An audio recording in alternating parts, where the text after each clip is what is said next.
70.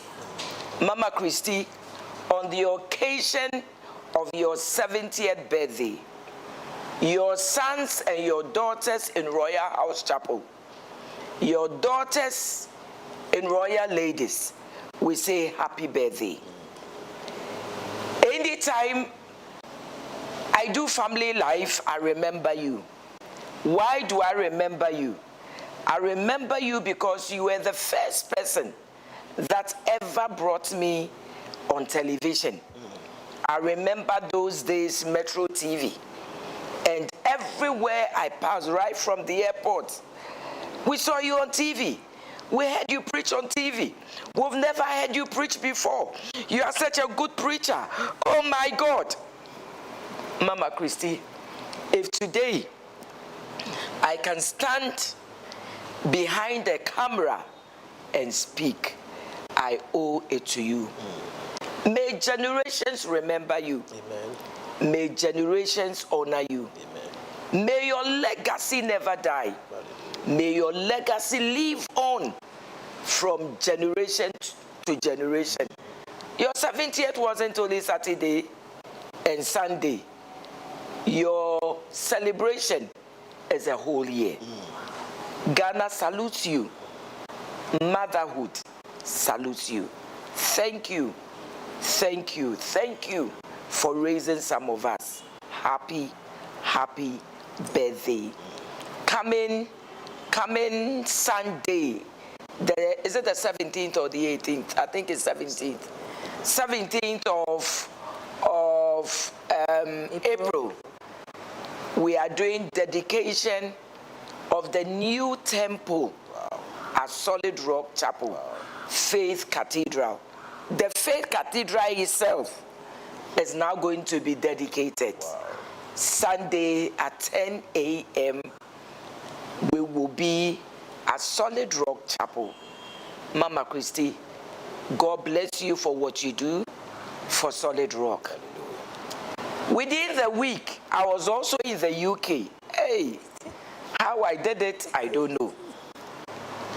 But right from here on Wednesday, I was on the next available flight to the UK and Royal Ladies First Camp for the year started in UK MK. Reverend Nandiamano and Reverend Mercy Opariado, thank you for your organization. Thank you for taking very good care of me. The Royal Ladies Camp meeting was something else. Thursday afternoon, Thursday evening, Friday morning, Friday afternoon, Friday evening. I had to rush out on Saturday morning to be able to make it for the Thanksgiving birthday service of my mom and then the special celebration on Sunday evening. Anybody that made it to Royal Ladies Camp in MK in the UK, may God bless you. May God honor you. May the altar of your father speak for you. Every tear on the altar, every cry on the altar, every sacrifice on the altar, every request, petition on the altar, the Lord has heard it. It shall not be long. He would satisfy you with the early rains. I promise you that it is well with you. Our theme for this year: America, get ready, because what I saw in UK this year, the competition is keen. America, get ready.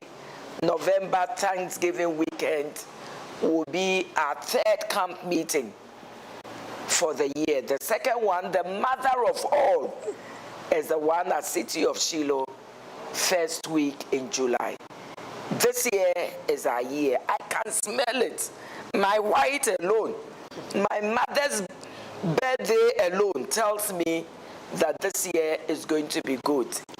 And yesterday, guess where I went? Hey. Yesterday, I had a time out and a date, a special date with my mates from St. Teresa's Preparatory School. Wow. People I sat in class 1 with, up to about class 6. Some of them I have never seen them. When did I leave St. Teresa's? I think 75, 76, 75. And I have never seen some of them. Wow. I saw them yesterday. Some of them, I've never seen them since my wedding 40 years ago.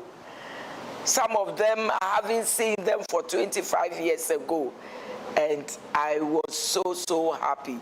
Kelvin Taylor, not Kelvin Taylor, my mate. Thank you for inviting me. I had a good time, very good time. And the next one, if I'm in town, I will certainly be there. And it was so good. It brought memories back. Even when I had come home, I was thinking about our life in class 1, in class 2, in class 3, up to class 6. Yesterday, just 2 of us were those who went to school in Accra, secondary school in Accra.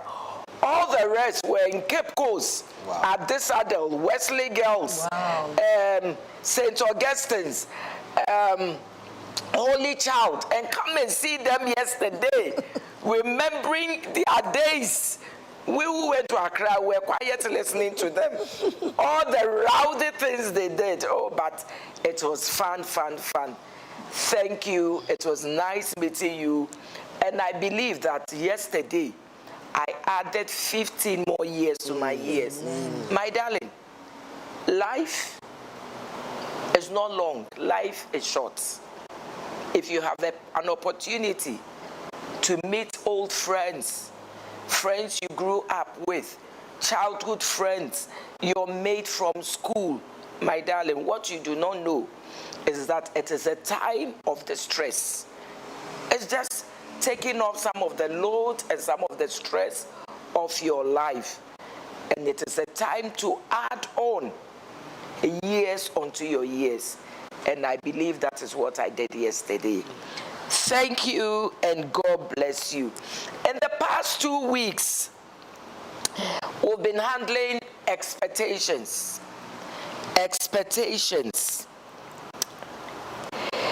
And 2 weeks ago, we looked at unrealistic expectations. Expectations that, excuse my language, do not make sense. Number 1, mind reading. He must know what is going on in my mind. She must know what is going on in my mind. She must know what I'm going through. We are not God. We are not the Holy Ghost to know what you are going through. If there's something you are going through, please talk about it. Amen. Don't assume that your partner knows you are not happy. No. Sometimes we have me time. So there are certain times when you are quiet, your husband or your wife thinks that, they need to give you a bit of space. They think that, you want to have a me time, a time for you and you alone. I mean, sometimes that is what they think. So you don't have to assume that she said something to you yesterday night, he said something to you yesterday night, and you were not happy. Sometimes the truth is that they don't know. So stop the mind reading. Another thing we spoke about is that you won't be together 24/7. You won't be together 24/7. I heard something that happened in Holland. Somebody came to marry a guy from here, from Ghana. Expected that they'll be together all the time. So the day she is going to work and the man is at home, she locks him up. Literally locks him up. When she comes back in the evening, opens the door. If they have to go for a walk, she has to go for a walk. They must be together. If the man wants to go for a walk, no. he wants to go to the gym. No, no, no. It must be with her. Even if the man wants to go to church, the day the woman is not ready to go to church, the man cannot go, my darling. Unrealistic expectations. You can't be together 24/7. This afternoon, my husband went out. I wasn't with him. I was at home. I was enjoying myself and myself alone. So, unrealistic expectation. Another unrealistic expectation. The person you married 40 years ago, you expect the person to be the same look,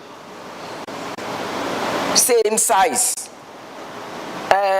My darling, it's not possible. I have gone to the labor ward 4 times. My stomach cannot be the same. My breast cannot be the same. 4 babies have sucked my... It can't be the same. I need to put in scaffolds to raise it up. So if you're expecting your husband and your wife to be the same person you married 10 years ago, yes, we will try and keep up to it. But you will never be the same. So this is unrealistic expectations. I married him when he was slim. I married her when she was slim. She has to be slim all the time. I married her when her tummy was flat. Her tummy must be flat. That is why people are dying. Because people are going for flat tummy. They are going for... and they are dying. My darling. Unrealistic expectation. And then we went to expectations. Some expectations in the marriage. We looked at money. How do you put your monies together? How do you handle money? Who handles the money? What goes to younger siblings who are in school? We looked at all these things. How much do we save? Do we have a joint account? Or each person keeps their money? If you are having a joint account, how much do I bring? How much do you bring into the joint account? The joint account, is it any to sign? Or both must sign? And somebody sent us a message where the husband made them open a joint account. Without her permission, the man goes into the account, withdraws everything. My darling, trust is very important. When you open a joint account, it must be 2 to sign. You can only do any to sign after you've built your trust in each other. 10 years, after 10 years, 15 years, after 15 years. If you can't trust your partner, still do both to sign. Now, between my husband and I think we stopped at 10 when we were 10 years in marriage, where he could sign and now I can sign. But when we started, my darling, both of us are signing. When you are laughing, laugh with your head. It's not everybody who is an angel like you. So laugh with your head. Joint account. Without me, you can't go into it. When the trust is built, you can do anything. We looked at sex. What is accepted in the bedroom? Sometimes what is accepted to me might not be accepted to you. So these are things we need to talk about. How many times do you want to have sex?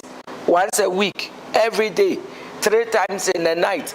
My darling, talk about it. And we also looked at in-laws, extended family.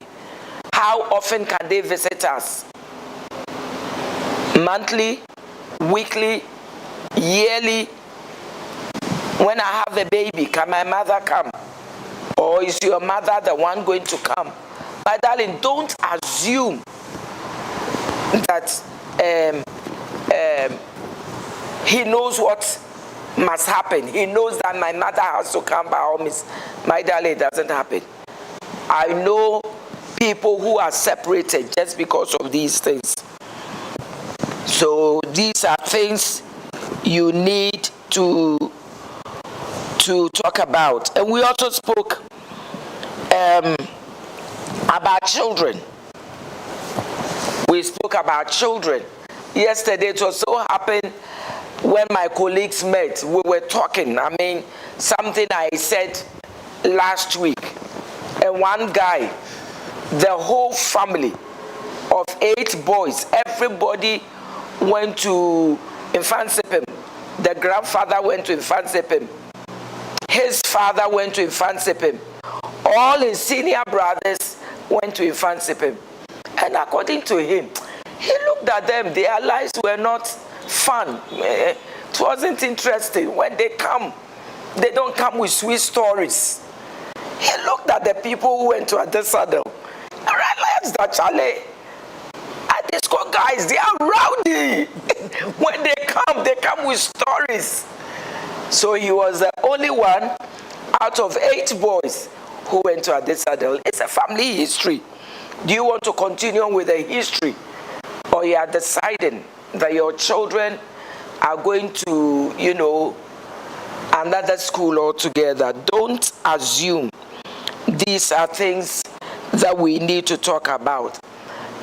Between the two, and especially for those in the diaspora, we're getting house helps and nannies and, it's very difficult. What do you do? Who is staying at home to take care of the children? It needs to be discussed. It's not automatic that the woman has to stay home by all means. There's a place I go to do my nails in America, and according to the lady, her children know the husband more than with her. The day she's staying at home, the children will ask her, Mommy, are you not going to work? Please go to work. Let's stay with Daddy. Why? Because it's Daddy who is taking care of the children. Why is Daddy taking care of the children? Daddy is taking care of the children because Mommy's job, number one, is more permanent. Mommy's job is bringing more income. So you look at whose salary is more. So the one whose salary is more continues to work. The one who has less salary is the one who stays at home to take care of the children. I'm not sure if we did celebrations last week. So maybe I will start with celebrations this week. Celebrations. My darling, people have issues. And they have problems because we assume the other person shares our expectations. Most often, we get certain expectations from our primary family, our primary families. The things that might be celebration to you might not be celebration for the other family. When I was growing up, every 26th of December, every 26th, I will never forget it. From when I was a little girl up to maybe when I got married and left home. The Archbishop of Accra will have lunch with us in our home. Then it used to be Archbishop Ando. He did that for years. I mean, years. Where every 26th of December, we wake up and we know everybody must tidy up the house. We must help my mother in the kitchen. If you want to know if my mom is a good cook, wait till Archbishop is coming. That is when you know the skills my mother. I mean, this was a tradition. We would sit at table and have a Christmas meal with the Archbishop of Accra. And when we are done, he will give us presents, rosaries and prayer books and biscuits and sweets. and he will bless us as a family. This was a family tradition. Between you and your husband, between you and your wife, what tradition, what celebration do you want to? Is it Christmas celebration? Is it New Year celebration? Is it wedding anniversary celebration? Is it birthday celebration? Since you can remember, you were 1 year old, you've been cutting birthday cakes. Every birthday there's a party. Every birthday, if it's not a major birthday, your parents will buy pizza and drinks for everybody in your class. He too, he never got anybody saying happy birthday. It's never happened in his home before. It's never, never. Reverend Chiva, the first time he cut a birthday cake was when he got married. He's never done that before. So you can't expect that when he gets married, he would assume that every birthday of yours, he must buy you a birthday cake. He must wake up early in the morning and prepare you breakfast in bed. He must come and wish you. He must wait to 12 midnight. He shouldn't sleep. Wait to 12 midnight. Wish you happy birthday. Go to sleep. In the morning, wish you happy birthday again. After the morning happy birthday is not enough. He has to bring you breakfast in bed. He needs to get you a present. Then in the evening, himself and all your children go out to eat.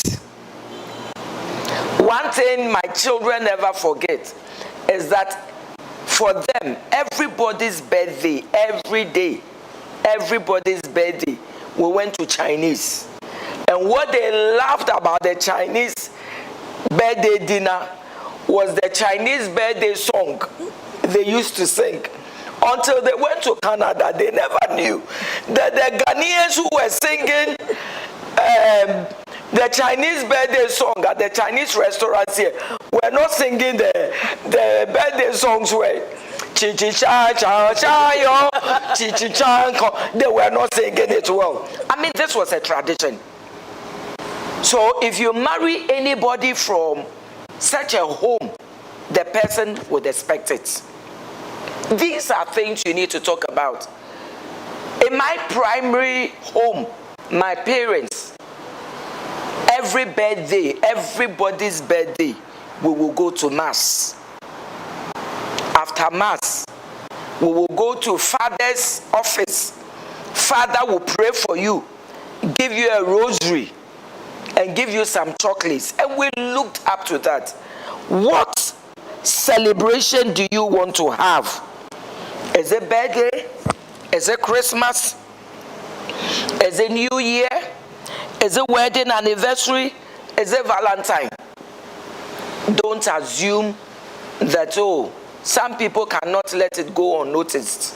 They must celebrate it by all means. And if it's something they must celebrate, please talk about it. The next thing I want us to talk about is chores. Chores, family chores. Washing, ironing, cooking, washing dishes, laying of beds. Who does what? My darling, don't assume. You need to talk about it. I know men who don't even know how to prepare coffee. They don't know how to prepare tea. They grew up among sisters, and the sisters will do everything, and they never did anything. Whereas in my house, my mother trained us equally. My brothers can cook. My brothers used to take care of our garden. My brothers used to clean the windows. So if you assume that you are getting married And the man must do these things, my darling. In his home, he never touched a teaspoon. He never washed a dish. He never did that. So talk about it. When we get married, what are we doing? Who is doing what?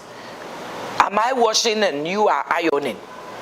Or both of us will wash. I wash, you rinse. I cook, you wash the dishes. Whilst I'm cooking, you are setting the table. Whilst I'm cooking, you are with the children, taking care of their homework. I mean, these are things you must talk about. Many people have entered into marriages and they've been very disappointed, where the woman is the gardener, the woman is the one washing the car, the woman is the one cooking, the woman is the one bathing the children. I know some homes, even when the bulb goes off, it's the woman's duty to change the bulb. My darling, if you are waiting for me to change the bulb, we will never change. If you are waiting for me to iron, we will never go out. It doesn't matter how much I try, I don't know how to iron. When we didn't have house helps, it used to be my father who used to iron for us. On Saturday, my father will iron everybody's things. And that is what I have known. And I expect the same thing. Thank God I married a man who understands. He ironed for me until we got people to be helping. So please talk about it. Don't think that you must be gender stereotype, where it is the woman's duty to go to the market, it's the woman's duty to cook, it's the woman's duty to, my darling, the women of today, they are also bringing income. And sometimes they are even bringing more income than the men. So if the woman is bringing income home to help you, you must also help her in the house. We don't expect them to be lazy. We don't expect them to leave you to do everything. But leadership says that, help me, let me help you. That is what leadership is about. So that's with family chores. We want to look at how organized the house is. Please, some people are very organized, others are not. I know my husband's friend, I won't mention his name. When he's sleeping and the wardrobe is open small like this, he can't sleep. He must get up, come and close the window before he sleeps. If the wardrobe is opened like this, he has to wake up. He has to wake up, close the wardrobe before he can sleep. If the drawer is open like this, he has to. So you get people who are very organized in the home, and you get people who are disorganized like me. I used to be very disorganized. I'm not like that anymore, but I used to be very, very disorganized. Between my sister and I, it was always a quarrel. My sister would always have to use a ruler to divide the room and say, this is your part and this is my part. Don't cross my path. Why? Because if I cross her path, I make the room messy. You should see my sister's wardrobe, folded clothes. When she started having children, she stopped. The son is messing the house, but my sister used to be like this. Her powder was here, her pomade was here, her lipstick was here. You should see her bed. She would lay her bed, put teddy bed on the bed, and you should see my bed. Clothes will take 3/4. The 1/4 left, books will take parts. And me, myself, I'll squeeze. Till date, when I'm sleeping, I have to squeeze myself like this to sleep. Because I've learned it like that. Don't assume. One day, one of our pastors called me, Mommy, You need to talk to your daughter. Your daughter is too messy. I said, you are talking to the wrong person. I said, me, I'm also messy. If your wife is messy and you don't like it, tidy it up. If you do it the first time, you do it the second time, you do it the third time, common sense will teach her that, Charlie, you can't continue to be messy. My husband talked once, I didn't mind him. Second time, I didn't mind him. Third time, I didn't mind him. If my parents, my mother couldn't change me, you can't change me. All he did was to start. If I put my underskirt here, he would take it, fold it, come and put it here. If I come back and I put my bag here, he would take my bag, put it here. If I leave my shoes in the hall, he would take my shoes, take it to the bedroom, put it where. He did it once, twice. Nobody taught me that me, myself, you can't continue to bring trouble. I learned how to do it. So talk about it. If you don't talk about it and you enter into the marriage, my darling, you get a cultural shock. I know men, when they put caps here, the cap must be here. That is why I'm happy I married young. I didn't marry a man who was so much set in his ways. He had his own house before I got married. And he had learned how, I would have been divorced by now. We grew up together. Today, come and see my house. Very clean, very tidy. I had to learn it in the marriage. Let me talk about two things before we go on the commercial break. My darling, the spiritual life of the family. Who should be the spiritual leader? Sometimes we assume that the man must be the spiritual leader by all means. But sometimes spiritually, the woman is more spiritually inclined. She is spiritually solid. She is spiritually strong. If the woman is the one who is spiritually strong, the woman must take care of the spiritual leadership of the home until such a time where the man can also grow up to be on the same level. Spiritually, are you going to go to the same church? Or you go to your church, I go to my church? My darling, talk about it. Don't wait. Your first Sunday in the marriage, the man is expecting you to follow him to church. You are also expecting the man to follow you to your church. And then this one becomes a quarrel. I've seen marriages divide because of this. I know marriages where one person was a Catholic, the other person was a Methodist. The agreement, go to your church, let me go to my church. But the problem always comes when the children start coming. Who follows who to church? My darling, talk about it. If there's no agreement, let him go his way, you to go your way. Before the marriage comes on, it is very important. When we get married, are we praying together? If we have to pray together, at which time of the day are we praying together?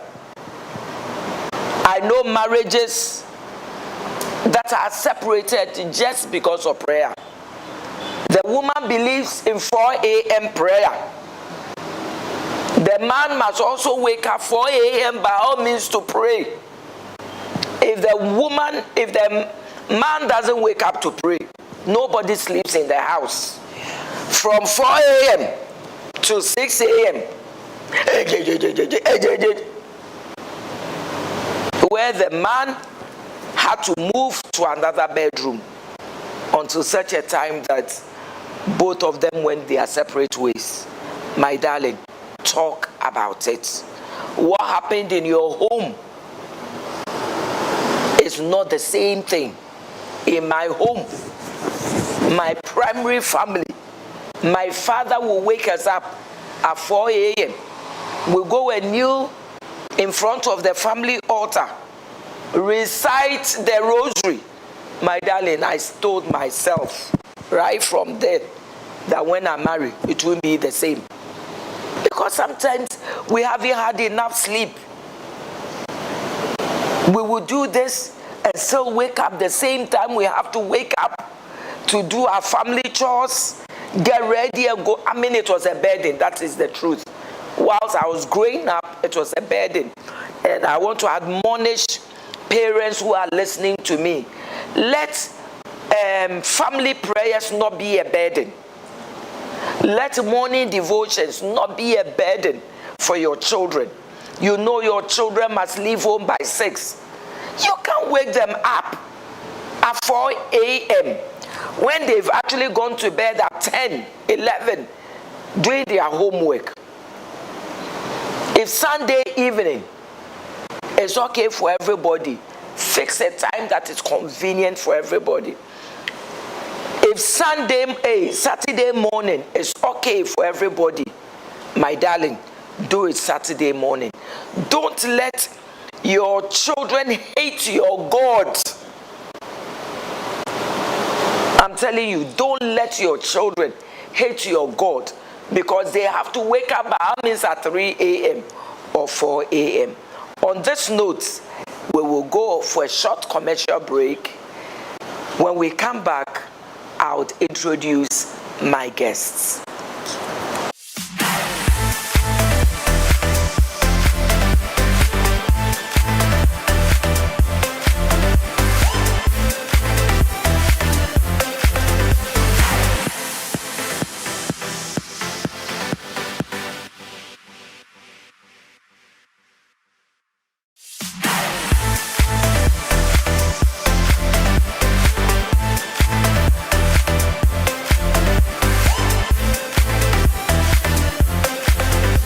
Authority in the name Jesus. That authority is a divine mandate, is a spiritual legal right to exercise power through mandate and through your faith.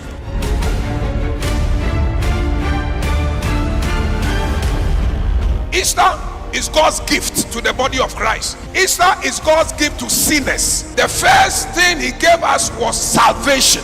But God doesn't stop there. He gives us his name of authority. He gives us the power of the Holy Ghost. After salvation, God can give you peace. God can give you good health. Anytime you go to God asking for a miracle, don't be apologetic. Every miracle points to one thing: the glorification of Jesus. The miracle is not about you. Don't beg. Don't be apologetic. God is willing to do far more exceedingly above so that Jesus will be glorified. Hallelujah.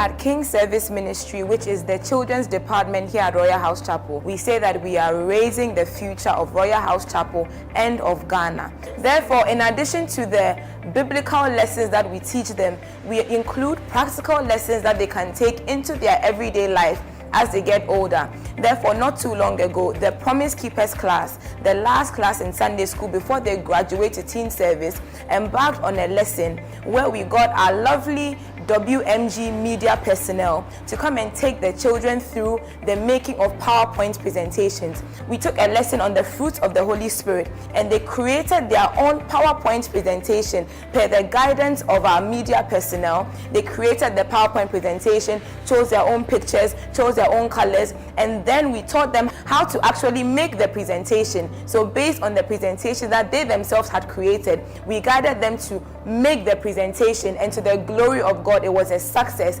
And these are just some of the skills we are trying to impact into our children. These are some of the ways we engage our children. So if you are watching this video and you want to figure out how you can support the King Service Ministry, you can support us monetarily, you can support us in kind, you can support us in equipment such as projectors and televisions that we use to bring these new innovations to our children's department. God bless you as you do so.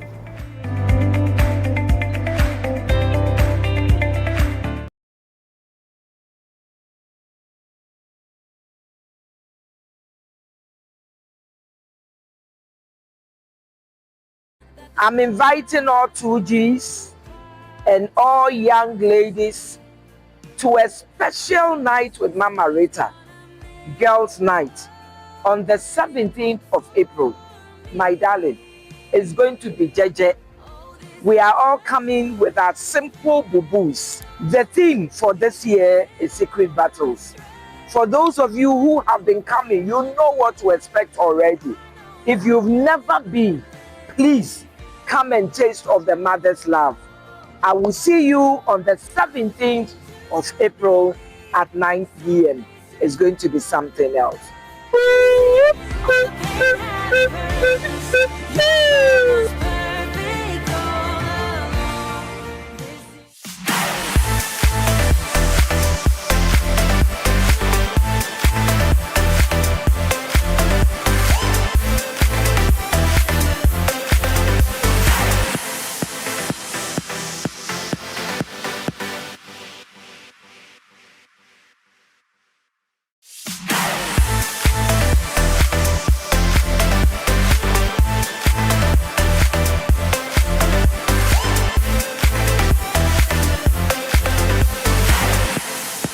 Welcome back to Family Life with Mama Rita.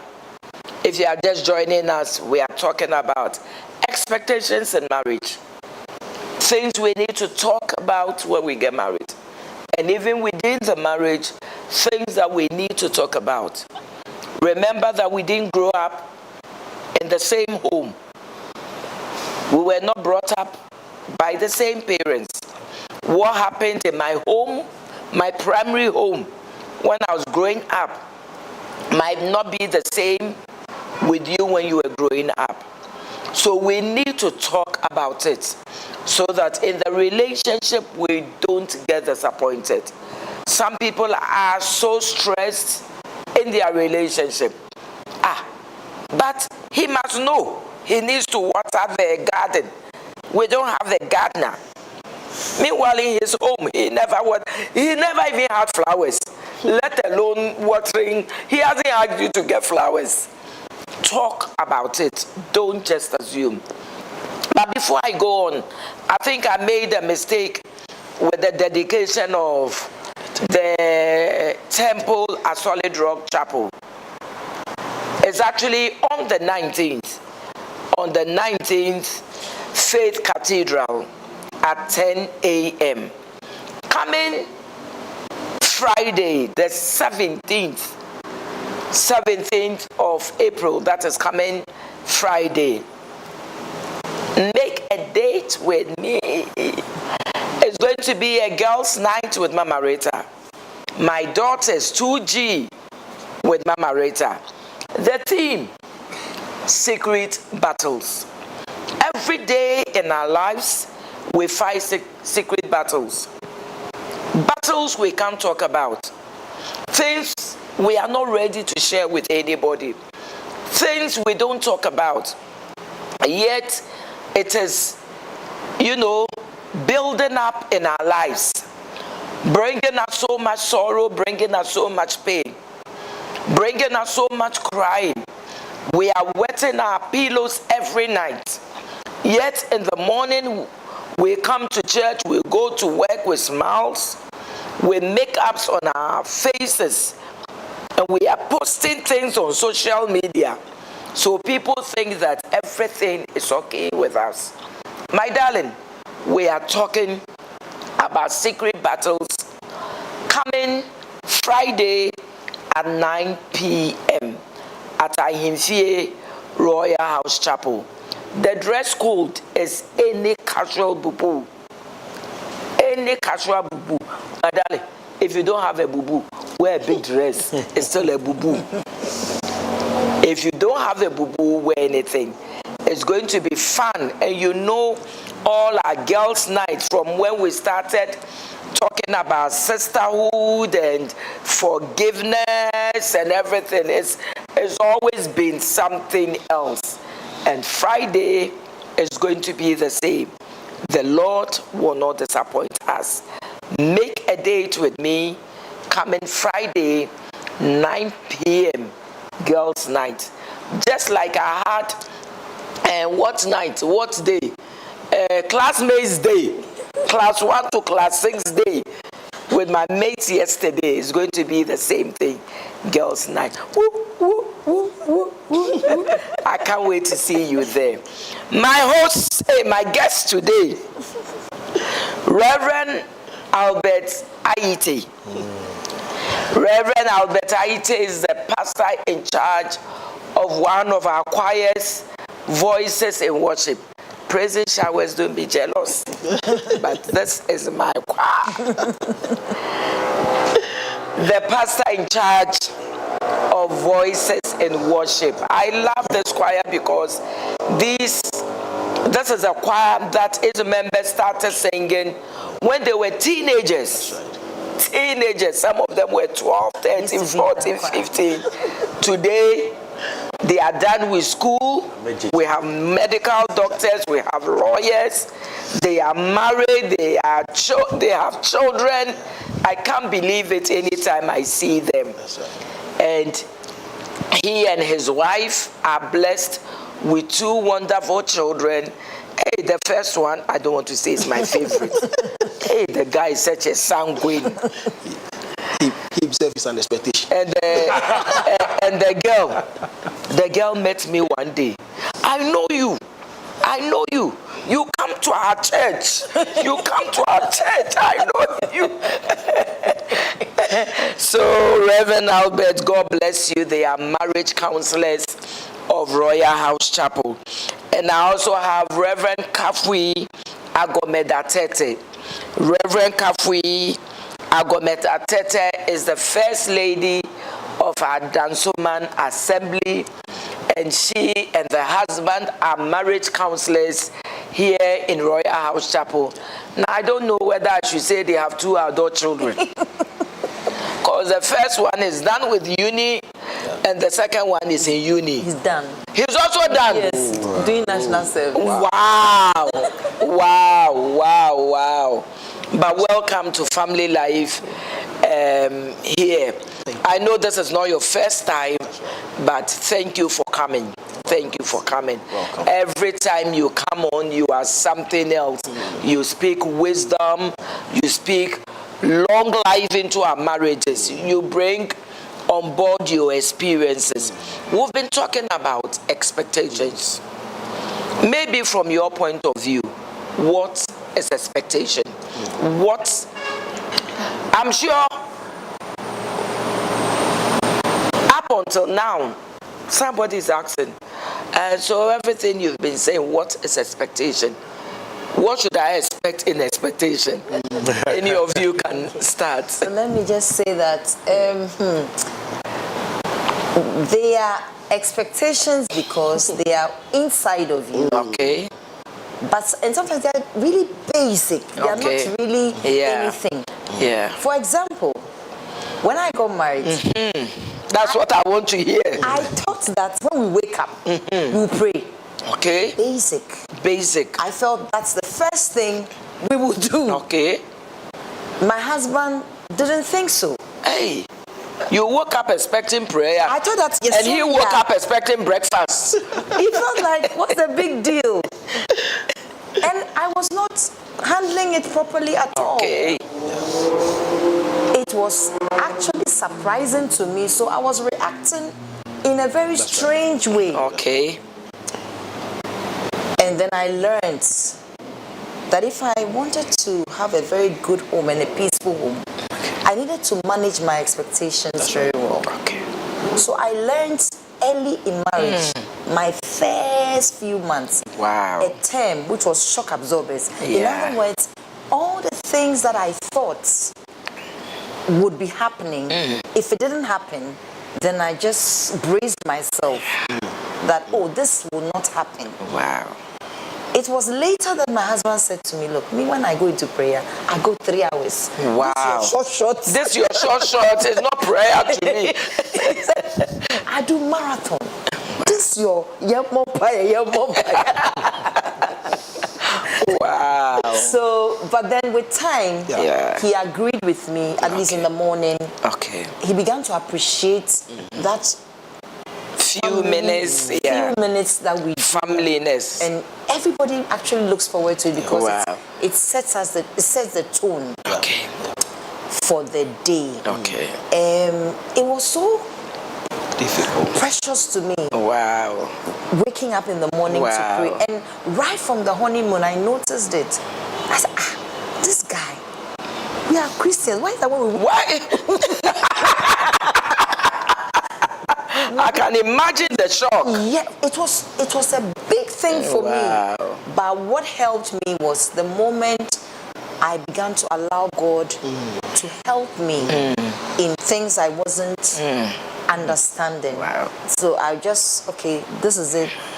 I also thought that he'd be very nice to me all the time. Wow. I thought that he would be He'll be smiling all the time. Yes, but I actually thought that no, there will be no he cannot be nasty to me. No argument.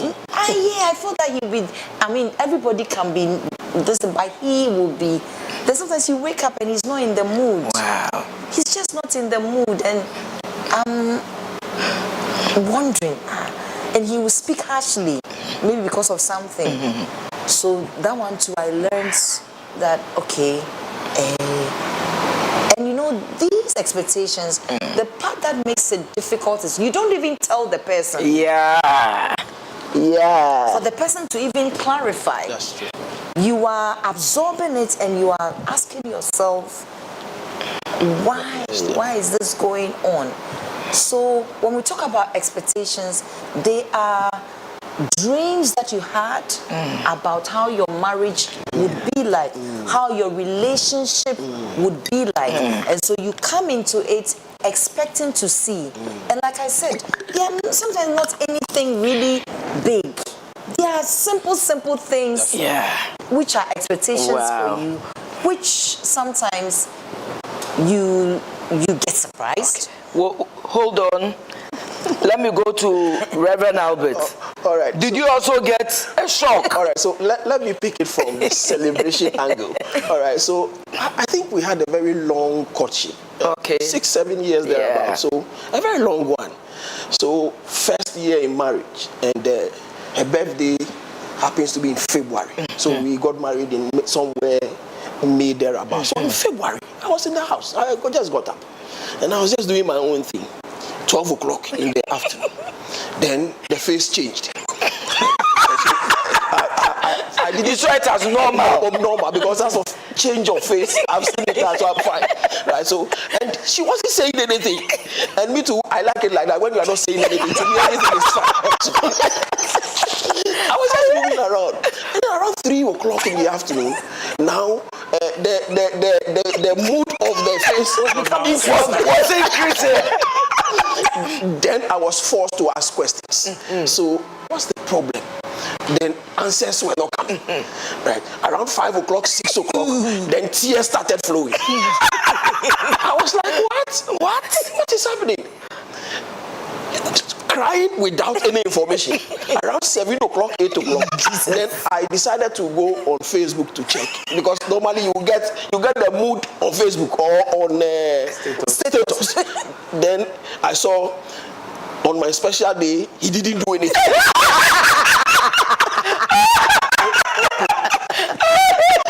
Before that day happens to be her birthday. And it was year 1 in marriage. Wow. I all the sermons. It didn't work. It didn't work. I called people to come in. It didn't work because at the end of the day, I was unable to meet the expectation. Wow. So birthday expectation. It took me almost 6 months. So, it's the irony of it. Yeah. So, from that very day, I started planning for the So the following year, which is the second year, I got some few people and then they came to the house, and then when she got there, then she saw the cake and she started crying again.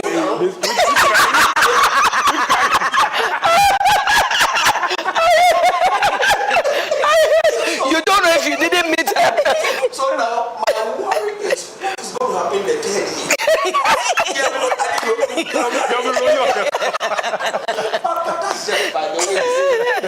Acceptation is something that is very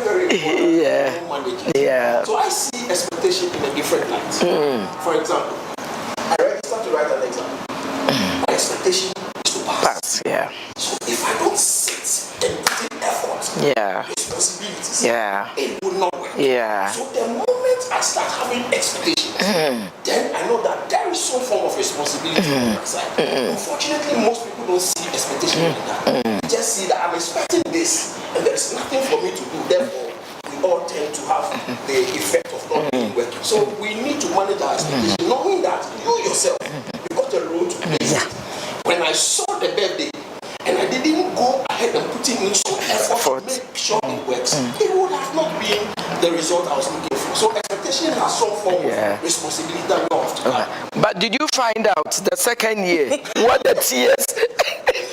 Was it tears of joy, or she was expecting something more? So after that, I got to realize that I think it was tears of joy. Tears of joy this time. I'm sure around this time, she's closed her mind. Okay. As for this young man, nothing will come out of. So when the thing happened, it was like, but my only worry is the cry.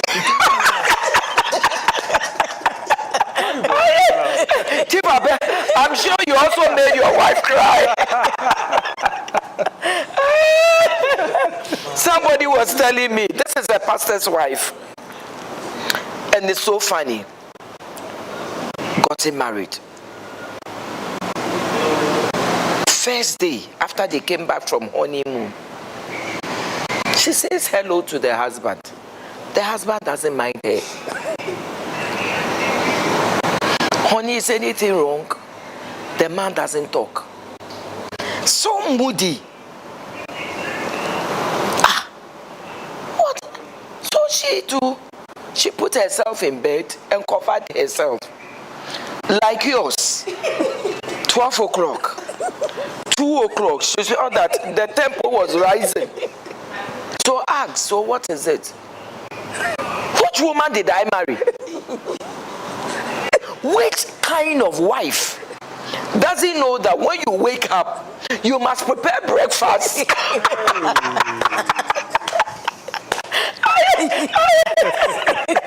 According to the woman, she too, when she sleeps 12 o'clock 1 when she's at home, goes out, goes to buy wachi.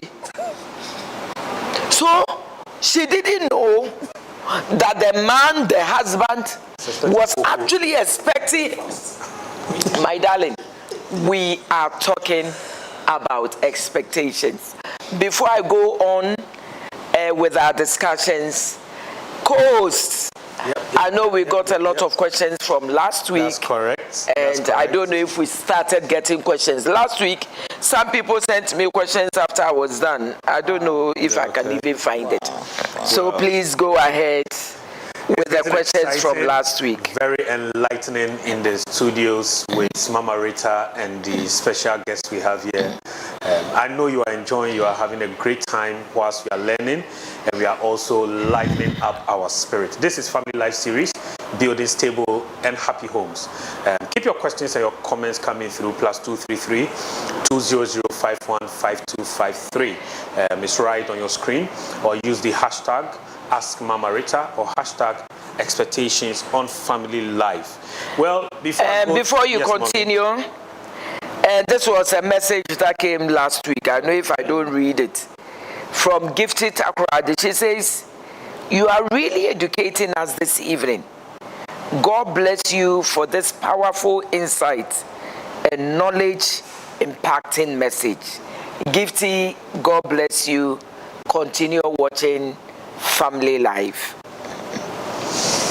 Continue watching Family Life. Mommy, there is an SOS coming all the way from somewhere. She says, Reverend Chiva, make sure you tell Mommy I need to say my side of the birthday story. Connect her. Tell her she's coming on if she's in town.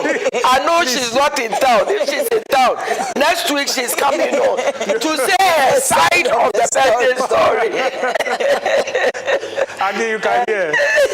Mommy says, come. Three chairs for just you. Come and tell your side. We are ready for you. Well, Before I go to the next question, I want to remind our viewers and our listeners and all our patrons across various platforms, one of our own, whom you know very well, Pastor Pa Tremantin, a vessel that the Lord has used to bless many over the years.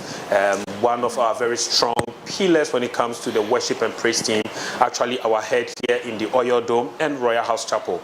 Well, coming 3rd of May at the Oil Dome, the iconic Oil Dome, we are having Songs of God. The Shekinah is the theme. The Shekinah is the theme. And we have Pastor Pa, we have Kweku Tei, we have Nana Amwa, we have Pastor Isaiah Fosu Kwache. These are all men and minstrels of God who have blessed the nation and have blessed the continent and even beyond the continent. And they are coming under one roof, the Oil Dome, 3rd of May. It's a Sunday, 5 p.m. prompt. We are all going to be there. You should be there as well.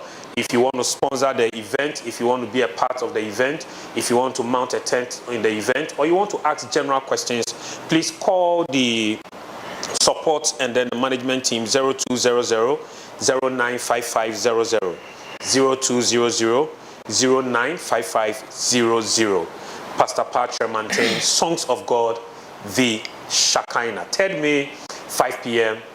All roads leads to the Oil Dome. Well, Mommy, the first question we'll take, just coming in, says, I got married 2 years now. My husband doesn't help with household chores, and he doesn't seem ready to learn. I have been accommodating this, but it's gotten very tiring for me now that I have given birth. What can I do to change him or to improve the situation? Please help me, because Mommy, genuinely, I am tired. I know this is an issue going on in 90% of young marriages. So any of you can start, especially Reverend Albert, from the man's point of view. Do you think that we should allow the women to do everything in the house, take care of the babies? A lot of nursing mothers are getting postnatal depression just because they are overstressed, they overwork themselves. The man is expecting breakfast, still expecting sex, expecting the home to be neat, to be tidy, yet the woman is a fresh mother, first time motherhood, taking care of everything. I can relate to it because I think we went through similar situation. First year, second year, we didn't have washing machine, and then we were all working. We come back from work Saturday, she would buy a little bit of things there, and she was watching, and I'm watching news. You see, your conscience will not serve you right. Just have to stop, come and sit back, even though the truth is that I was not trained to wash. Okay. Because even at age 30, my mother was speaking my things to wash. Bringing me food. So those things are not. You are one of those men. But she did virtually everything, even to the point where I'm still married. She wants to come and collect the things and go and wash. Wow. So I'm not used to it, but I want to use a word, but I'm just trying to be. You should be sensitive enough to see that I think it's not slavery. So I had to decide, even though I'm not washing, I have to be there. When she's done, I carry the things and go and dry it. My only worry with this is that when we bought washing machine, I'm still doing it dry.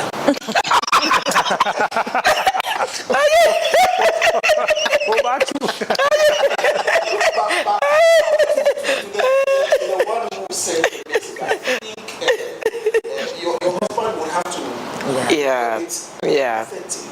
because sometimes, I don't know, maybe the two of you are working like a scenario, you ought to help because at the end of the day, like the woman is saying, you wait for her to come and wash, dry, and do everything, and then in the evening you are expecting that she would at least. So I think the man should be a bit empathetic and help, because help is of importance.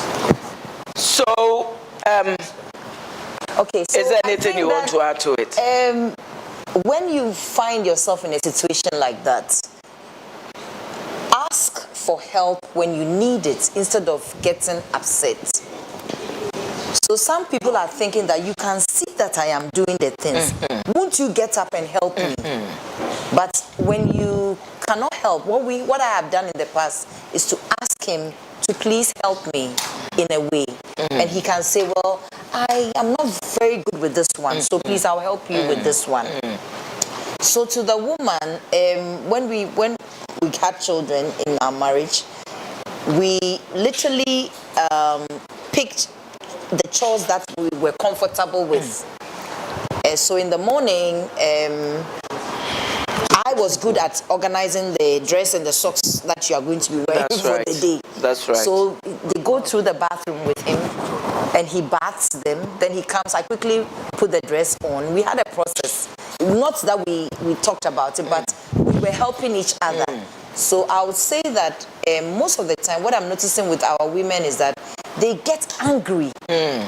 But this is something that you can talk about. And when you talk about it, you can come to a middle ground. Okay, maybe I cannot help, but I'll bring in somebody to help you. Because I have had situations where husbands have stayed late at work because they said they didn't want to go and do chores at home. Wow. Or came to work on Saturdays because they didn't want to do the chores at home. And I'm seeing that some women also just enjoy it for some reason. Fawe mame, do me this, do me this. I'm not saying there's a problem with it if you need help. I'm just saying let us be sensitive, like you said, and let's do this thing in a very cordial manner. So in my home, it's not, if whoever gets there, sometimes you get to the dish, the sink, the dishes are there. My husband looks at the way I am tired and he takes over. It takes over. For some reason. I also, so it's more of a shared responsibility. Reverend, have we been an expert in emotional intelligence?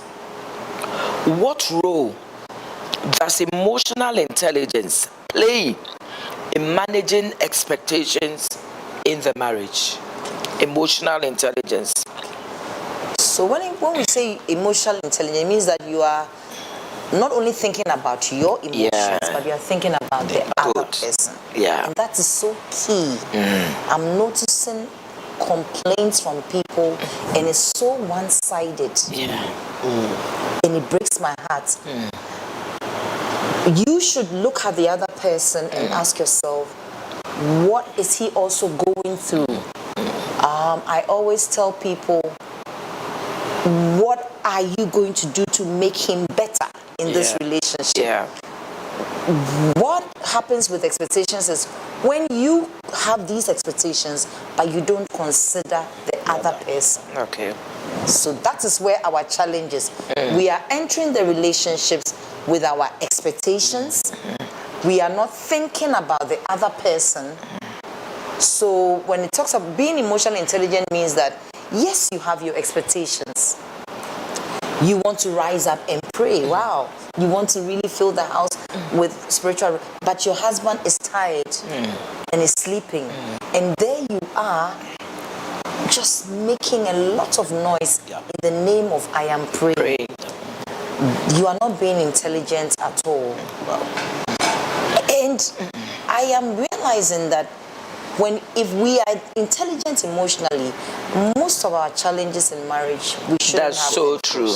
That's so true. We shouldn't have. So I want to talk to the lady who asked the question. Number one, your husband needs to be emotionally intelligent. He must have empathy. Think about what you are going through. Maybe what you have to do is to let him watch this episode to understand that yes, you were not doing it. I wasn't complaining, I was doing it. Though I was expecting, I was doing it. Now there's a child. I can't do it all by myself. And I hope all the husbands out there are listening. My husband was like Reverend Albert. He had older sisters, and they used to do everything. The mother was watching for him, cooking for him, doing. But he lived with an auntie who taught him how to cook. So first 3 months, when I have a baby, I don't cook. My husband does all the cooking. Breakfast, lunch, supper. Will prepare me groundnut soup, prepare me. So I used to enjoy getting pregnant and having babies. Now we understand. We are telling the men, my darling, if you don't want your wife to die before her time, if you don't want her to wrinkle before her time, if you don't want to walk with your wife and they would say you are working with your auntie, you need to help her in the house so she's not overly burdened. That's right. You can change diapers. You can be with the baby while she's doing something. While she's taking care of the baby, you can wash the dishes. I mean, do something. You can't watch and be irresponsible. That is the truth. Especially if you don't have help and you are just two with a baby. I have seen nursing mothers now go on medication for depression. Just because they got too overwhelmed, too overburdened, doing everything, emotionally too tired. They ended up having postnatal depression, and you don't want your wife to get there.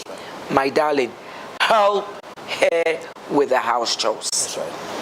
I think that, mommy, it's all starting from the courtship, how the two people relate. So that is why we are discussing this. And people are literally sometimes competing with each other at home, where the husband wants to stamp a certain authority. Okay. And wants breakfast to be served him. He's the king of the home.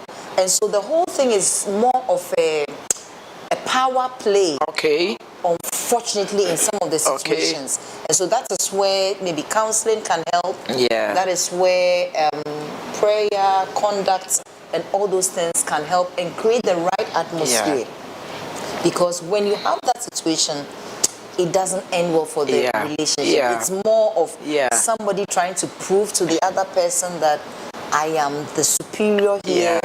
Yeah. And so most of the time with that kind of, it's a very difficult one. I agree with what you are saying. Please. But there's also another angle of it that I think we should look at, is the supposed man's job. And woman's job. I think that's what's creating the problem. So for me, growing up knowing that washing is a woman's job, a man's job, and cooking is a woman's getting job. myself into that level, it means that I am trying to bend the rules. That's the mentality with which I grew up with. But like we are saying, times are changing. If you really love the person you married, you could see that she's wearing out. She's wearing out. It's like my situation. You could see that the young lady is just not happy with the thing. So at least sitting by her alone brings some comfort, carrying some of the things, even though in my mind it's a woman's thing. But I have to find a way to give her that support that she requires. And we want to also use this to admonish the women, that the fact that we are talking to the men to help doesn't also mean that you have to also overburden them. I handled a case recently, I haven't finished handling, where the man is just like you. He was brought up in a home where cooking was a woman's job. Cleaning the home was a woman's job. Washing was a woman's job. Now, we've taught him as a pastor in Royalhouse Chapel that, listen, there's nothing like a woman's job. There's nothing like a man's job. Help your wife. That's right. Now the man goes to all night, comes back at 4 a.m. and you go and wake him up at 6 a.m. that it is time to wash.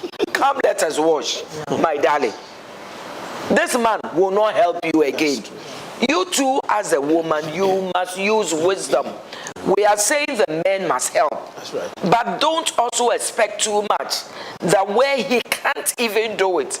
He's gone to work, come home, 10 midnight. You want him to wash the dishes. He says, I am tired. I've gotten to my limit. And you just don't understand. Nobody's asking you to wash the dishes by all means. If you are also tired, leave it. That's why you're only two. That's right. My darling, that's why you're only two.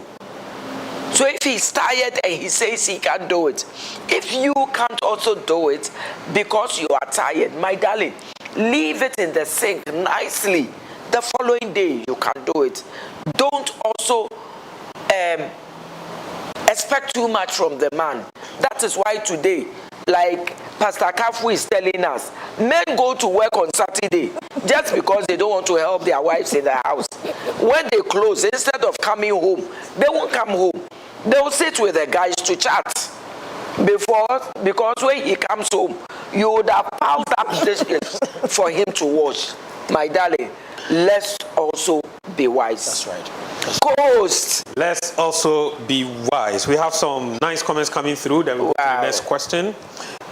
This one says, all the way from Takoradi, Martha is her name. Good evening, Mama Rita.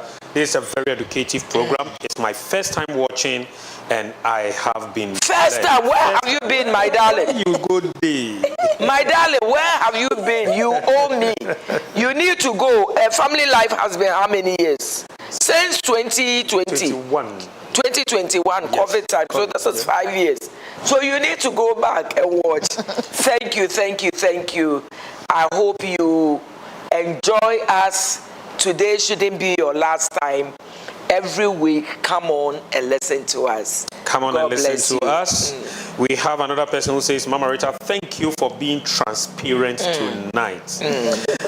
Watching from Virginia, this is Lena. Wow. Jesus Forever. 1985.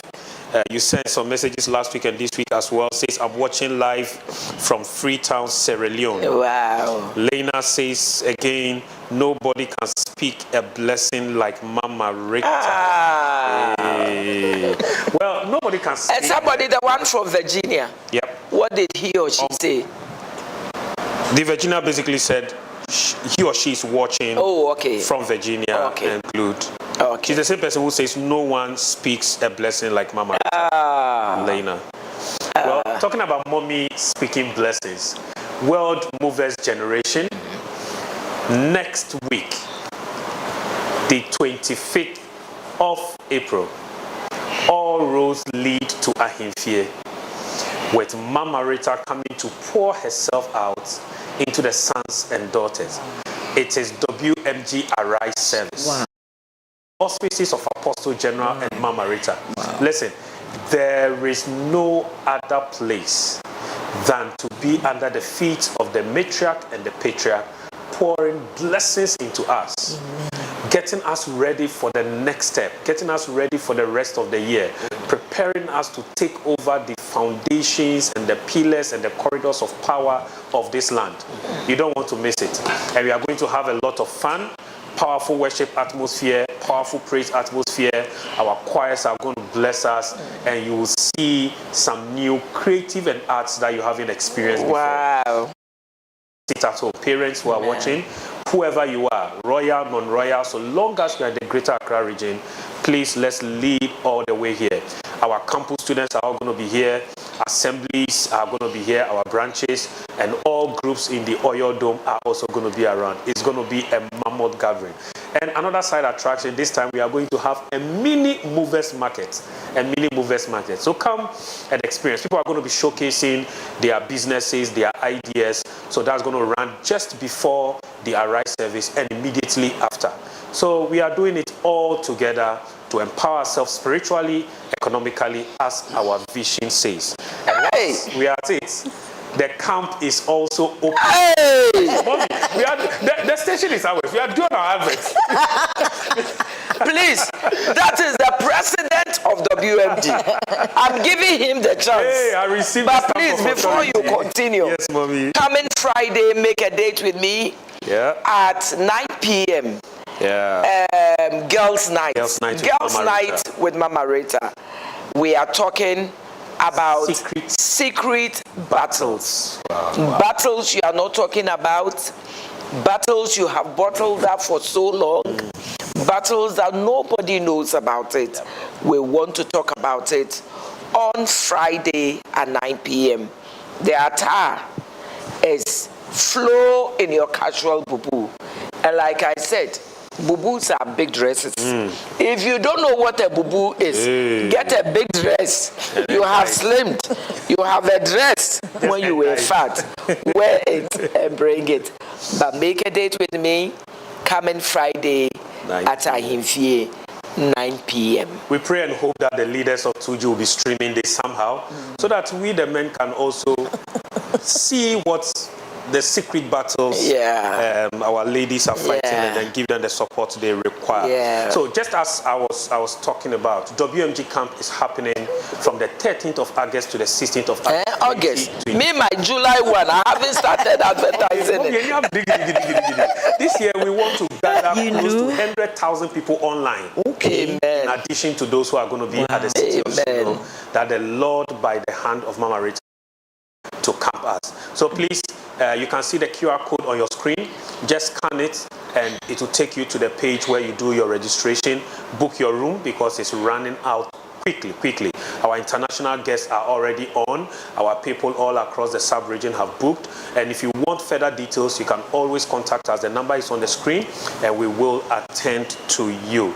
So parents, register your people, your teens, your children, your friends. Use this also as an evangelical tool and let somebody come and experience the power of God through the ministry of the Apostle General, Mama Rita, and the seasoned speakers who are going to be lined up.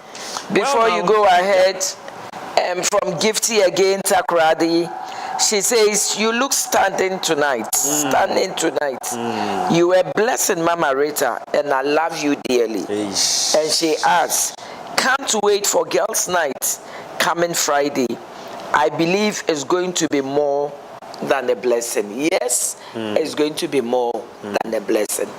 Make a date with me. Make a date, 9 p.m. sharp. Boys, don't worry. We are cooking something for ourselves. We are cooking something. Well, this one says, good evening, Mama Rita. Thank you for your guest on this program. This is a message we received last on the rerun on Saturday. Okay. My question is about sex expectation in marriage. Okay. We are married and we are in different countries. We do not meet often. My question is, phone sex, making love on phone, okay, especially when we miss ourselves so much? As Christians, is this a sin? He wants it. I don't know if it's right. Reverend Albert. My born again, my born again girls. The two of them are typical born again. We've been exposed. You've been exposed. Yes. Please answer the question for us. Sex on phone with your husband or with your wife. Yeah. Wow.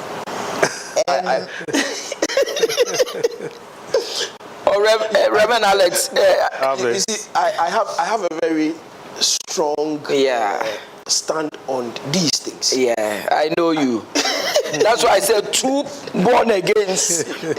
So let's look at it from the ethical side of the internet. Yeah. I have a belief that it can even be like hacked in transit. Security. So for that reason, he said no. It is the traveling is an opportunity. Yeah. But if you miss your husband or your wife, please come back. Come for a weekend and go back. It's just it's expensive, but that's the. No, sometimes it's not as easy as that. Sometimes they don't have the documents to travel. But I just feel like this is a difficult one to handle right now because you want to do a lot of reading and research before you speak. But the first thing that you want to ask yourself is, what kind of activity are you doing on the phone together? Yeah. Because if you, and are you going to be able to stop when the call is over, or you now enter into another level, even though the call is over.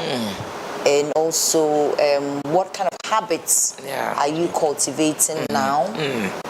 Because it means for some of the people, when they start, when you come together, it probably will still continue.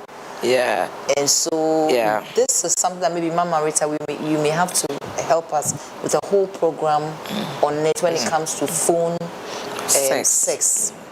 I walked into a saloon and the lady looked at me. For that, I didn't go again. She said to me, I know you are a Christian woman, but I want to tell you that it is good to take a shot of your, your special place and send to your husband. It's a very, very good thing. So I was like, hey.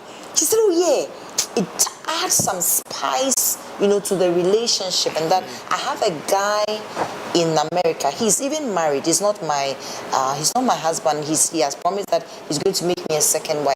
And his beautiful thing that he likes is to just say, send it. And then I'll take a shot of it and then I'll send. So it is something that is happening now, where we are taking shots. It is bringing our mind to certain things, and then we are doing things. We want to just go back to the Word of God and ask ourselves, what does the Word of God say about this beautiful thing that God created? And how far do we want to extend it as couples? Will be my take. Okay. So I have 3 things. Not Bible. Phone sex. I know people who have practiced it. Finally, they came together.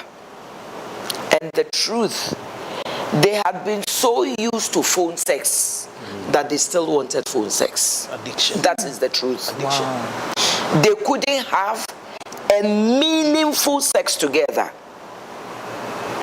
So there are some things when you get used to, it becomes very difficult. Number 2, Pastor Kafui said something. What happens after the call is over? You become used to phone sex. Phone sex is virtually masturbation and all that. Now, on your own, that's all you want, and that's what you want to do. So that is one.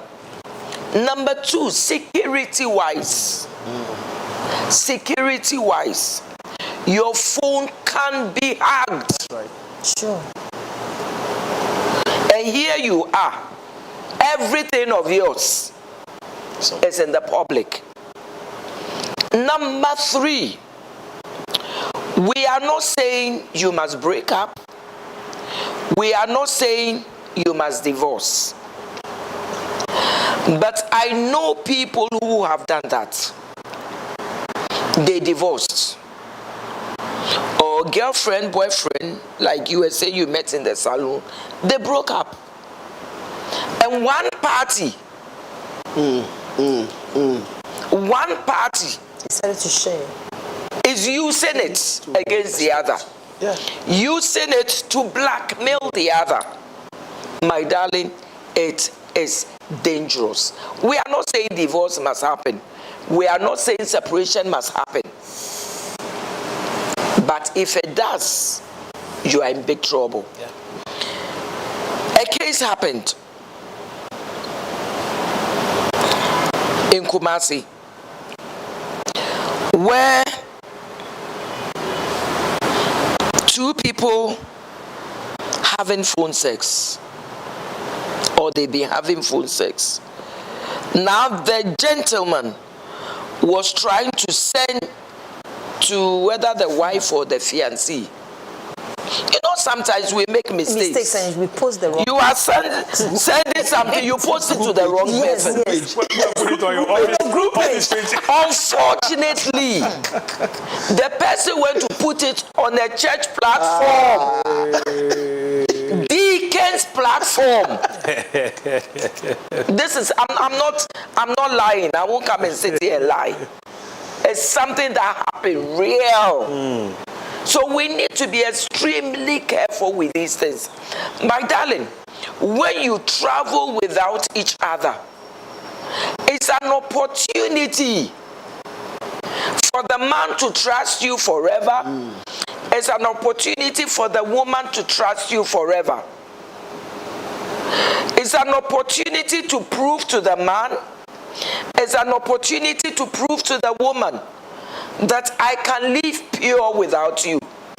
It's an opportunity to abstain and put your flesh and your body under control. It's an opportunity to prove to God that I can stay pure.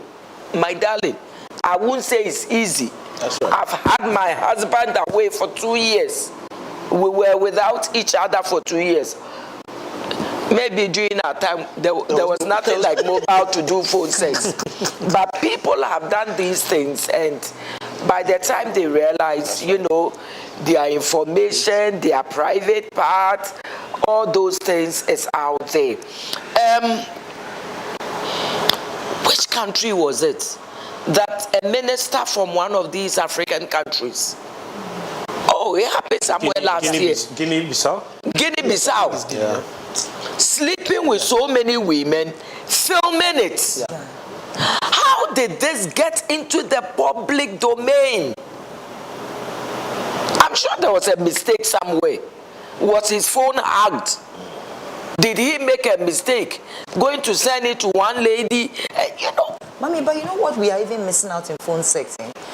You are not building trust. Now, when you are... That's what I'm saying. That's right. Your husband is wondering whether you are having fun with another person. This thing that you are doing that you think is between the two of you are not building the... That's what I'm saying. For your relationship. That when your husband travels, your wife travels, it's an opportunity to build trust. That's right. And if you do phone sex with your husband, when you are even holding your phone, he might be asking himself, are you having it with somebody else? Because it's you've communicated a certain aspect of your life to the person. Yes. And the man is also, the woman is also asking, who are you doing it with? So my darling, this is a good question. Tell the man, because of these reasons, let's wait, let's pray that God will make us come together. I can visit you, you can visit me. I mean, God has a way of opening the door for both of you to meet. We know people have done it, and it's cost them a lot. It's even cost them their marriages. That's right. So there's actually another follow-up question. Okay. Connected to this, but has another nuance. Okay. Says, good evening, Mommy. Good evening. Today happens to also be my first time watching your Wow. Wow. question. Welcome to Family Life. I have been in a long-distance relationship for 2 years. Hey, yours is a relationship, not marriage. For 2 years now. I'm not demanding so much. And I hardly ask him for money unless I'm seriously in need. But most often, he will just give me stories and wouldn't support. However, when he needs something, he runs to me. And sometimes, he will be asking for phone sex. I'm not comfortable, but I do it all the same. Wow. Whenever he asks, because I put his feeling first. Please advise me on this, because I'm confused, I'm tired, I want to quit. Run for your life.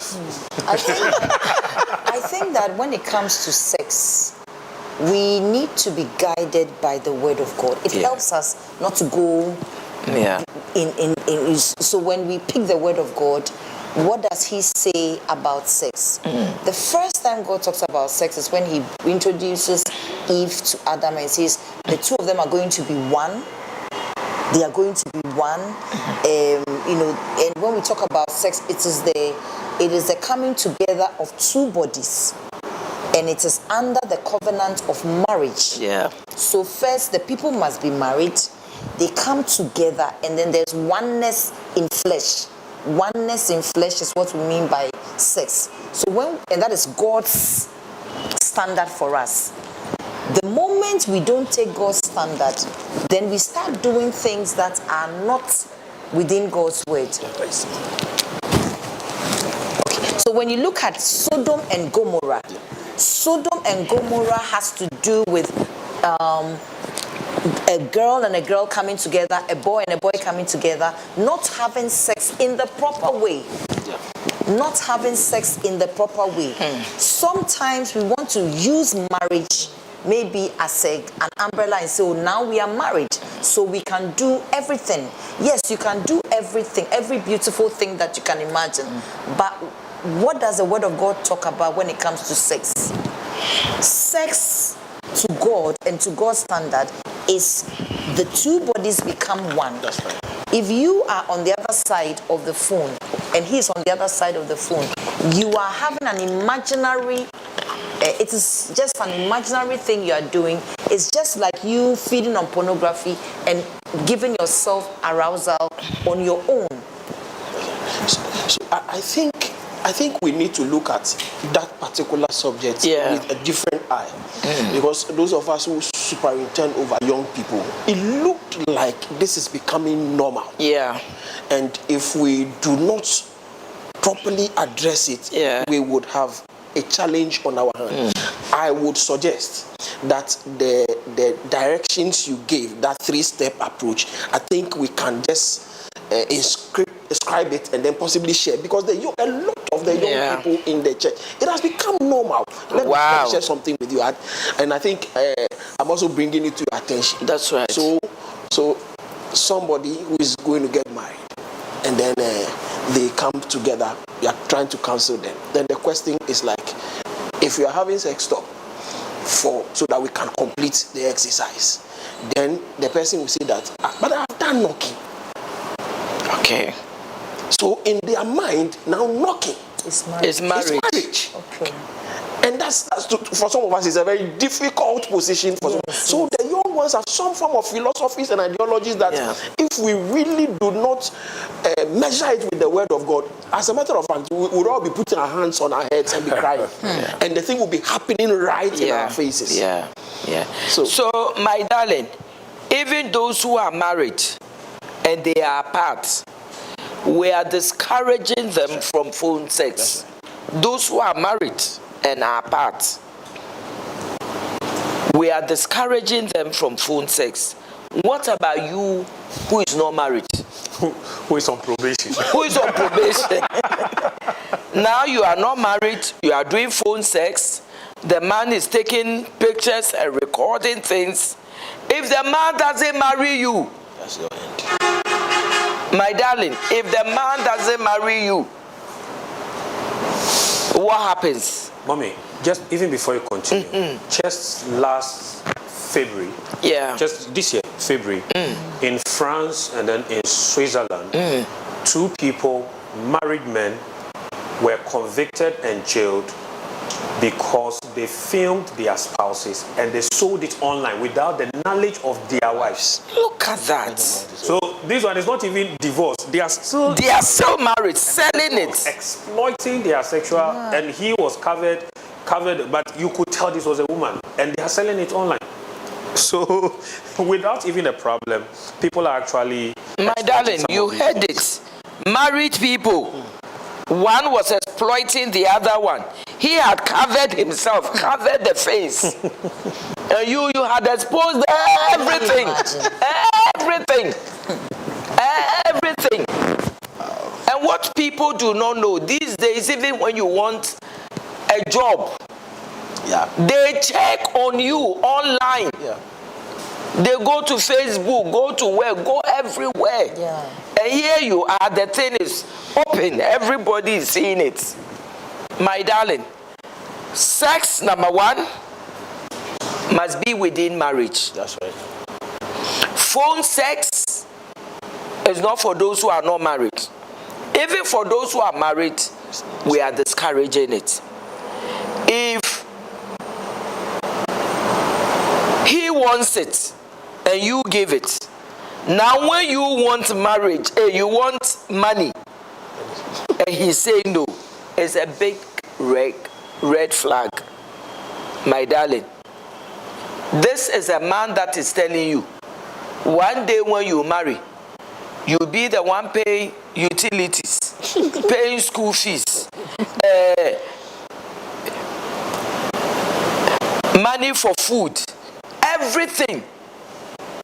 You will be doing it and he will be keeping his money. A word to the wise. I think we'll take the last one. The last one. It's actually an SOS. Wow. But before that, there are some complimentary messages that have come through. I just want to clear them. Okay. And then we can take the final question.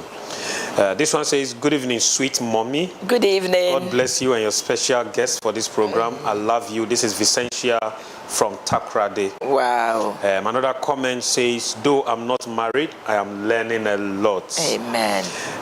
Lena, the one who sent a message earlier, says, Mommy, this is Apostle Lena Ala Opoku. Oh! Your daughter.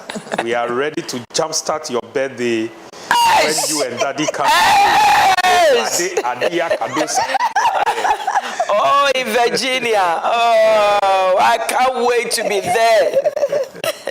We shall be there. Says, we love you so much. This one is love you. We are missing you already. Araba Smith says, good evening. My name is Mrs. Araba Smith. Tell mommy I love her so much. I watch her every day on any occasion on Power 90. She is my godmother, and I want to take this opportunity to pray that the Lord will richly bless her. I receive love you so much. I receive it. All right. We'll probably go to our final question, SOS. Says, good evening. Good evening. I am married, but she's seeing other guys. Because I am currently struggling financially. Even to have intimacy with her, I need to find money and pay her first. Wow. We are blessed with 2 beautiful kids, and they are the reason why separation seems very difficult for me. Anytime I see the faces of my children, I don't want them to go through what I had been through, a broken home. And so separation seems difficult. He mentions the location where he stays. He says it's a Galamsey area. For those watching outside Ghana, Galamsey is illegal mining. Mentions the location. And because the boys in this area have a lot of cash from the illegal gold, they lavish it around, and my wife is falling for this. There was one time I tried suicide. I hanged the rope, I placed it on my neck, and just before I'll kick the chair off my feet, I heard my little daughter wake up from her sleep. And she said, Daddy. I broke down in tears, and I cried and wondered what would have happened to them. But Mommy, I'm suffering, and I seriously need help. Wow. Well, I think this one has to be a special case. We may have to follow up. We'll get a contact and have our counselors deal with it. But whilst it's come on Powerline TV, maybe your initial comments to him. I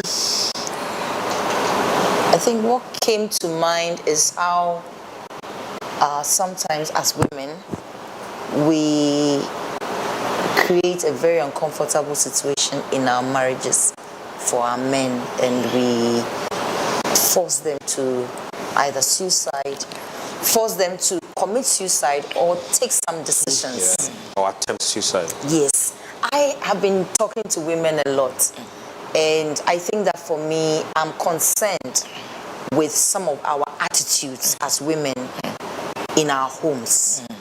I say that because I'm a woman, and I feel as we bash our men, women also need to be looked at. And so I would use this platform, and I would also plead with Mommy that we do a lot of work on our women. That marriage comes, there are good times and there are bad times in marriage.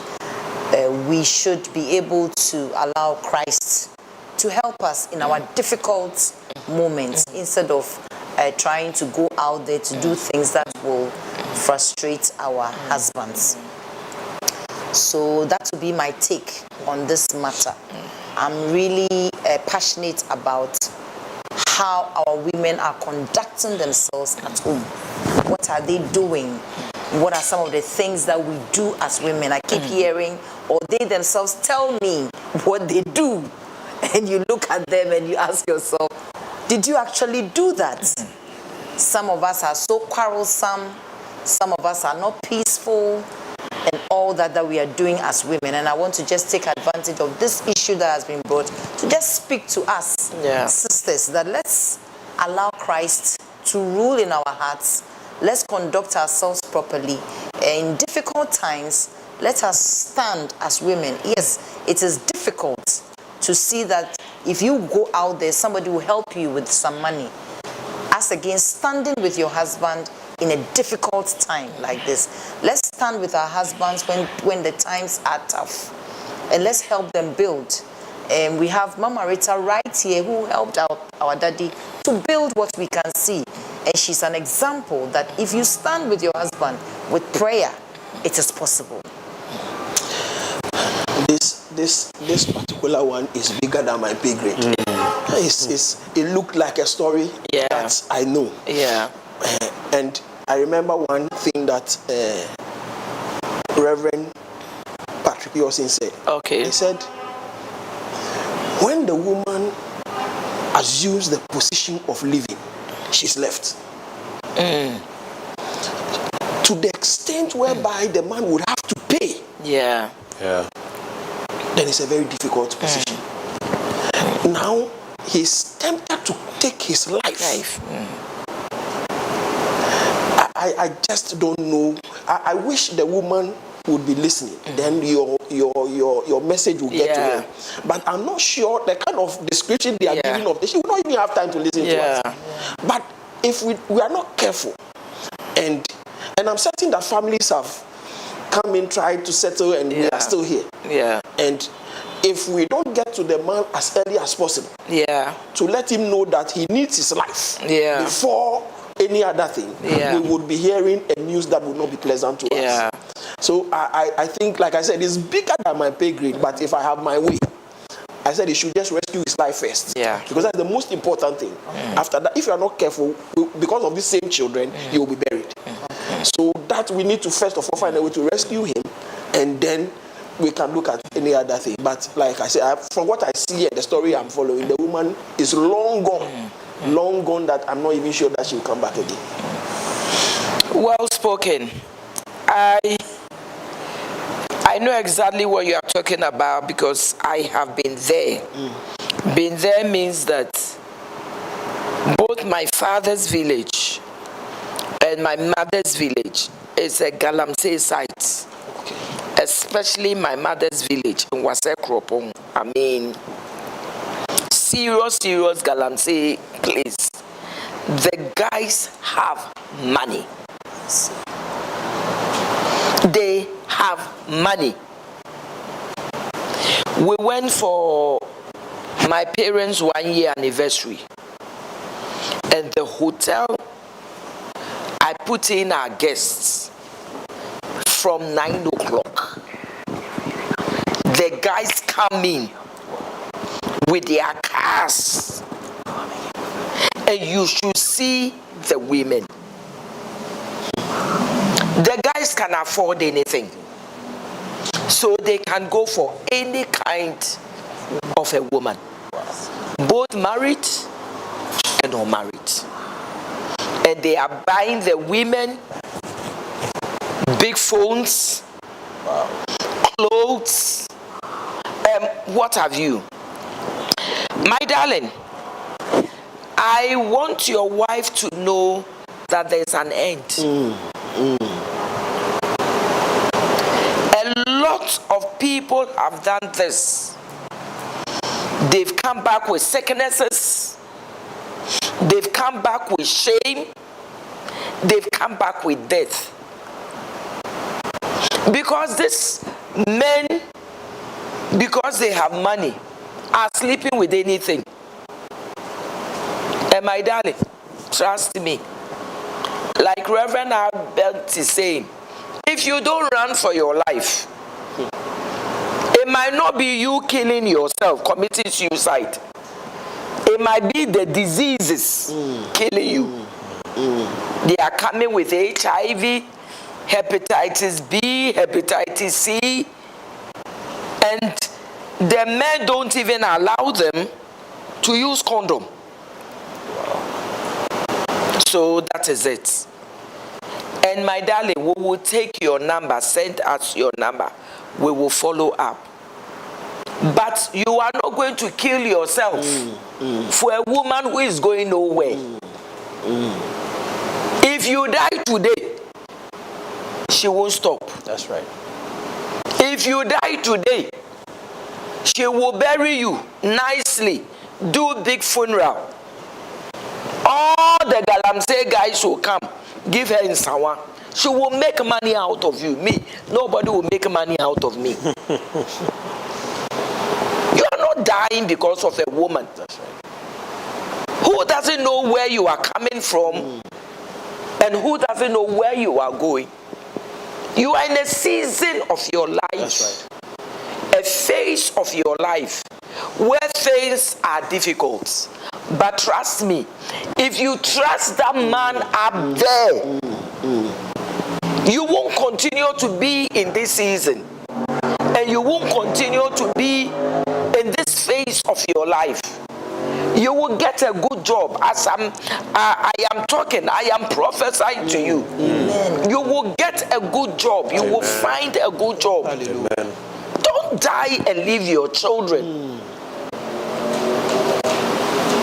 Suicide means hell. You won't go to hell. Amen. And be in hell and looking at your children suffering. Yeah. You are going to live. God will prosper you. Amen.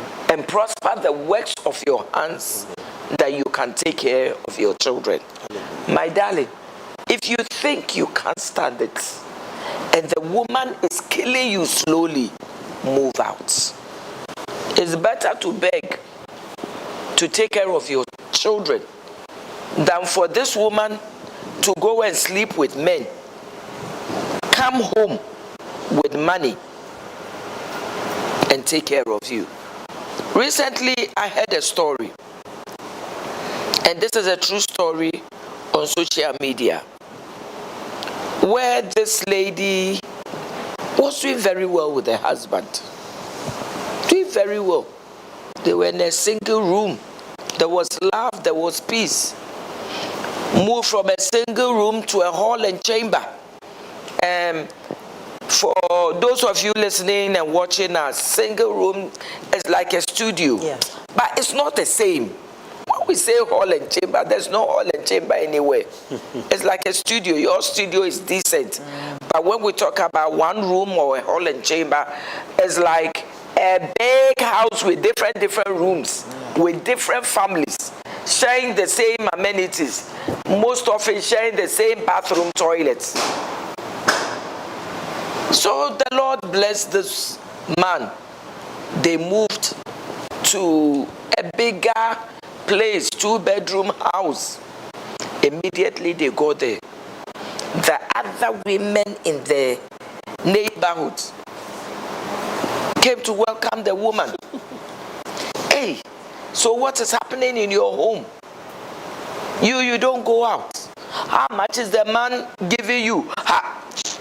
All of a sudden, the woman started changing, demanding, changing, demanding. One day, the man comes home. The woman said, I am tired of your useless life. Wow. The man that has been, providing for the man was so hurt. Went out. He was knocked down by a car. Died.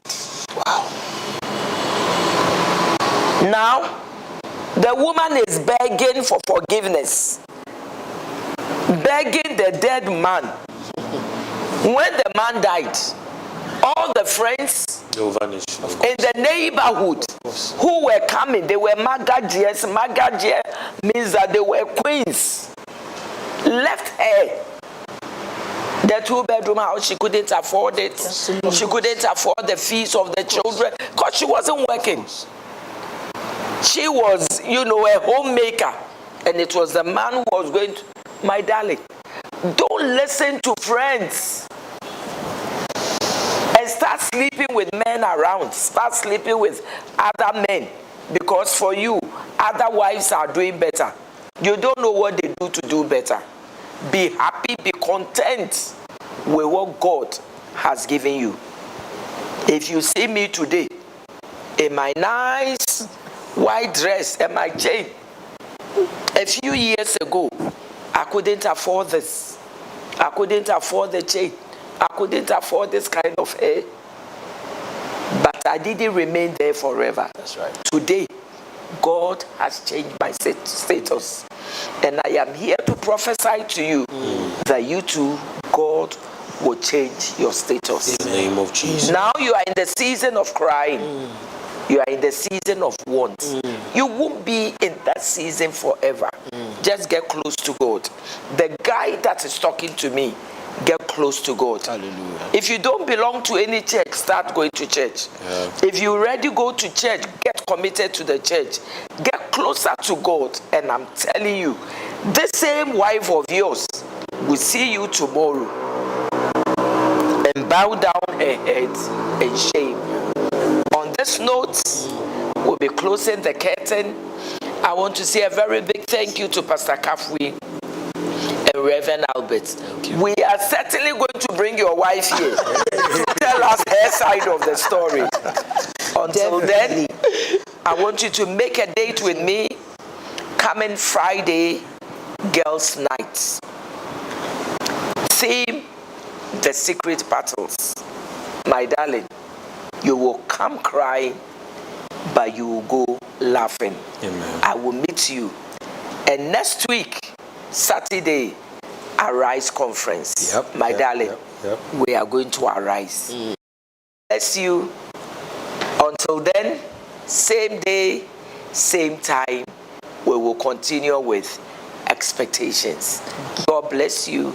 From my team, we say have a good night and a sound sleep. Thank you.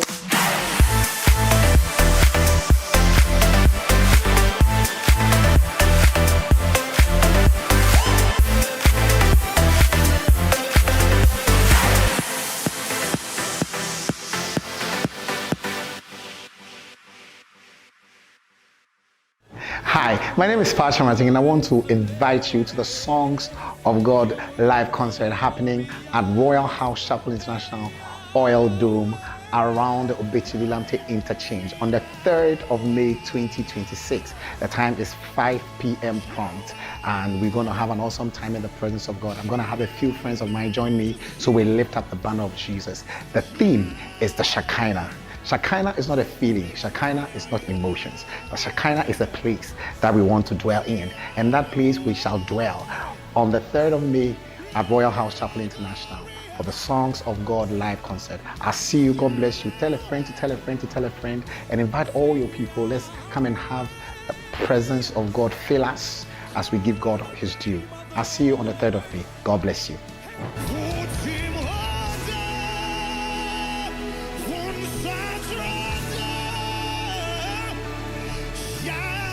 I'm inviting all 2Gs and all young ladies to a special night with Mama Rita, Girls' Night, on the 17th of April. My darling, it's going to be Jeje. We are all coming with our simple boo-boos. The theme for this year is Secret Battles. For those of you who have been coming, you know what to expect already. If you've never been, please come and taste of the mother's love. I will see you on the 17th of April at 9 p.m. It's going to be something else.